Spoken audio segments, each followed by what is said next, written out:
Hello everyone, आपका फिर से हमारे चैनल पे स्वागत। और आज की इस वीडियो में हम कुछ बड़े बड़े इंग्लिश के शब्द लेने वाले हैं आज की इस क्लास में, और उन्हें हम पढ़ेंगे। हम ऐसे पढ़ने वाले हैं ताकि आपको भी समझ में आए कि कैसे आप भी इंग्लिश के बड़े से बड़े शब्दों को भी आसानी से पढ़ सकते हैं। तो चलिए अब बिना देखे वीडियो शुरू कर देते हैं।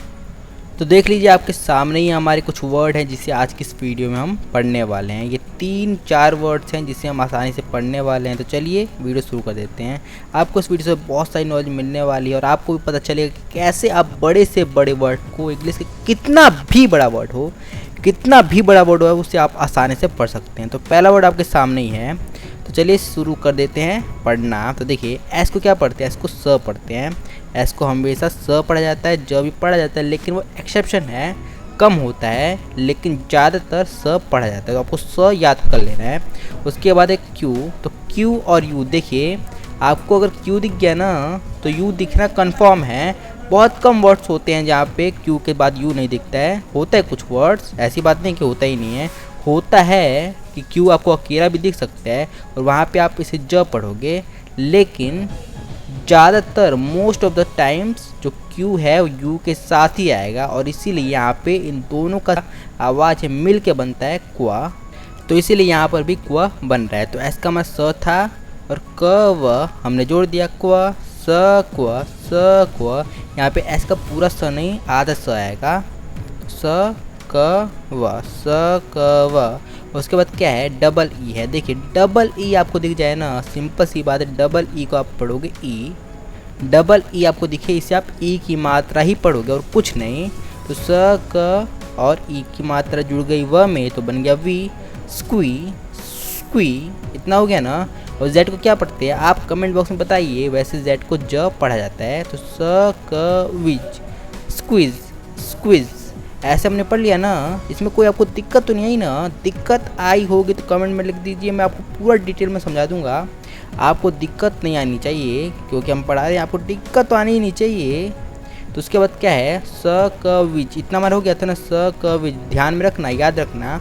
उसके बाद है ईडी। तो देखिए किसी भी वर्ड के लास्ट में आपको ईडी दी जाए ना, जैसे ईडी तभी लगता है जब उसे सेकंड फॉर्म थर्ड फॉर्म बनाना होता है। जैसे कि कम हो गया, तो कम तो वो वर्ब हो जाता है जहाँ पे ईडी का प्रयोग नहीं होता है। जैसे कि हो गया डिसाइड, डिसाइडेड डिसाइडेड, यहाँ पे ईडी लग जाता है ईडी। तो ऐसे ही लास्ट में ईडी आपको दिखे ना, जैसे कि यहाँ पे आप देख सकते हैं, तो क्या होता है कि जो ई होता है ये आपका साइलेंट हो जाता है और सिर्फ डी की आवाज़ आती है।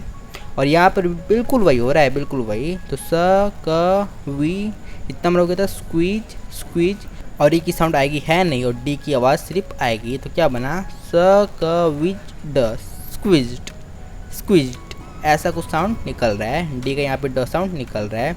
आपको दिक्कत तो नहीं आई ना इस वर्ड में? आपको इस वर्ड से बहुत सारी चीज़ सीखने को मिली होगी। और ये देख लीजिए अगला ही वर्ड हमारा कितना बड़ा है, कितना बड़ा है ये, और इसे हम पढ़ने वाले। तो चलिए इसका कलर चेंज करते हैं और पढ़ते हैं। देखिए एच को क्या पढ़ते हैं, एच को पढ़ते हैं ह, सिंपल सी बात है ह हमने लिख दिया। और यहाँ पे ए है, तो ए को ज़्यादातर मोस्ट ऑफ द टाइम ए की मात्रा ही पढ़ा जाता है, तो हमने यहाँ पे ए की मात्रा को ए लिख दिया है। तो क्या बना, है बन गया ना, है। और देखिए यहाँ पे डबल पी है, पी का आवाज़ प का आता है, लेकिन यहाँ पे डबल पी है तो दो बार पी का साउंड नहीं आएगा। बहुत सारे लोग, जैसे कि एप्पल हो गया, यहाँ पे बहुत सारे लोग गलत पढ़ते हैं। यहाँ पे एप्पल एप्पल, यहाँ पे डबल पी साउंड आता है, डबल पी। इसका हिंदी में भी लिख देता हूँ, ऐसे साउंड आता है, ए प प ल, ऐसा साउंड निकलता है, लेकिन ये बिल्कुल गलत है। आपका साउंड सिर्फ एप्पल एप्पल, सिर्फ एक बार प का साउंड आना चाहिए, एप्पल ऐसा साउंड। लेकिन जो लोग गलत करते हैं वो भी मैंने आपको बता दिया। और आपको यहाँ पर बिल्कुल सिर्फ एक ही पी का साउंड आना चाहिए, हैप, सिर्फ हैप, जैसे कि यहाँ पे लिखा हुआ है हैप। और यहाँ पे देखिए लास्ट में क्या है, ई एन है। अगर आप ध्यान से देखें तो लास्ट में आपको दिखेगा कि ये तो वर्ड के बीच में है ना, वर्ड के बीच में, लास्ट में थोड़ी है, लेकिन ये असल में वर्ड के लास्ट में है। क्योंकि देखिए ING, ये ING जो है ये अलग से लगता है। किसी भी वर्ड को कंटिन्यूस फॉर्म में बनाने के लिए ये ING लगता है। कोई भी वर्ड है उसे फोर्थ फॉर्म बनाने के लिए ING का प्रयोग होता है। तो अगर ये ING नहीं होता तो ये अपने आप में एक वर्ड है और इसके अंत में क्या है, EN। तो इस हिसाब से तो ये लास्ट में है ना, और लास्ट में है तो मैंने आपको एक रूल में क्या बताया था मैंने आपको बताया था कि जब भी लास्ट में आपको ई एन दिखे तो यहाँ पे जो आपका ई होता है इसका साउंड हो जाता है अ का, और यहाँ पर भी बिल्कुल वही हो रहा है, इसीलिए यहाँ पे हम इसका ई का साउंड अ का लिखेंगे। तो क्या हमारा हो गया था, है प, इतना हमारा हो गया था, इतना हमारा हो गया था। फिर ई का जो साउंड है वो अ का हो गया और एन का न का साउंड आता है, तो हैपन, हैपन इतना हमारा हो गया ना। और उसके बाद क्या है, आई एन जी। देखिए आई एन जी आपको जहाँ पर भी दिखे इसे आप पढ़ोगे इंग, जैसे कि यहाँ पे हम इसे लिख भी देते हैं इंग, तो इंग हमने लिख दिया है। यही साउंड आता है हमेशा, आई एन जी आपको जहाँ पर भी दिखे इसे आप इंग पढ़ोगे, इंग। देख लीजिए फिर से इस वर्ड को आई एन जी, तो इंग आएगा, तो इंग हम जोड़ देते हैं। ई की मात्रा गई न में तो बन गया नी, और ये यहाँ पे ग और ये बिंदी हो गया हैपनिंग, हैपनिंग, हैपनिंग। यहाँ पे एस है तो एस लास्ट में हो तो इसका स साउंड आता है, स साउंड वैसे भी आता ही है, तो यहाँ पे हमने लिख दिया हैपनिंग्स, हैपनिंग्स, हैपनिंग्स। तो ऐसे हमारा ये बन गया। तो उसके बाद बात कर लेते इस वाले वर्ड की। मैं आपको पढ़ के नहीं बताऊंगा, आपको मैं पढ़ के नहीं बताऊंगा, आपको बिल्कुल अंदाज़ा लगाना है अच्छे तरीके से ताकि आपको भी पता चले। चलिए स्टार्ट कर देते हैं। देखिए यहाँ पर टी को हम ट पढ़ते हैं, टी को ट पढ़ते हैं, बहुत कम होता है कि इसे हम ट पढ़ते हों। इंग्लिश की बात बता रहा हूँ, इंग्लिश में टी को ट ही पढ़ा जाता है, त नहीं। वो हिंदी के नाम आप लिखोगे ना, हिंदू के नाम, तब आप टी को त की तरफ प्रयोग कर सकते हो, जैसे कि तरुण, त से और बहुत सारे नाम हो जाते हैं तो आप प्रयोग कर सकते हो। लेकिन अगर आपको इंग्लिश में टी दिख जाए ना तो ट ही साउंड आएगा, ट, और कोई साउंड नहीं आएगा। तो हम इसका सिंपल सा ट साउंड लिख देते हैं। और यहाँ पे ई है तो ई को ज़्यादातर क्या पढ़ते हैं, ई को एक ही मात्रा, और यहाँ पे एल को क्या पढ़ते हैं, एल को ल पढ़ते हैं, और यहाँ पे ई से फिर से एक ही मात्रा, तो बन गया ना टेले, टेले। और यहाँ पे देखिए एस और सी, जब भी आपको एस और सी एक साथ दिखे तो इसका दो साउंड बनता है। यहाँ पे देखिए एक तो स और एक तो स का, ये साउंड बनता है, दो साउंड। अब कब कब इसका क्या रूल है भाई, ये भी हमें देखना होगा। देखिए सिंपल सा रूल है कि जब भी ई मतलब एस और सी के बाद आपको आई ई वाई, देख लीजिए तीन वर्ड हैं, आई ई वाई, ये आपको दिख जाए ना तब इसका साउंड आता है स का। ये दोनों को मिला के स का साउंड आता है। लेकिन अगर एस और सी के बाद आपको कुछ और दिखे, कुछ भी, जैसे कि यहाँ पे ओ है, कुछ भी दिख जाए, तब आप जो एस और सी इसका साउंड आ जाएगा स का, स का साउंड आता है, स का इसका साउंड आता है। और क्योंकि एस और सी के बाद ओ, तो यहाँ पर भी इसका साउंड स का ही आएगा। तो चलिए लिख देते हैं स का हमने लिख दिया है, स का। और यहाँ पे देखिए ओ है तो ओ को ज़्यादातर ओ की मात्रा ही पढ़ा जाता है, तो यहाँ पे हमने ओ की मात्रा क में जोड़ दिया तो बन गया को। और पी को क्या पढ़ते हैं, पी को पढ़ते हैं प।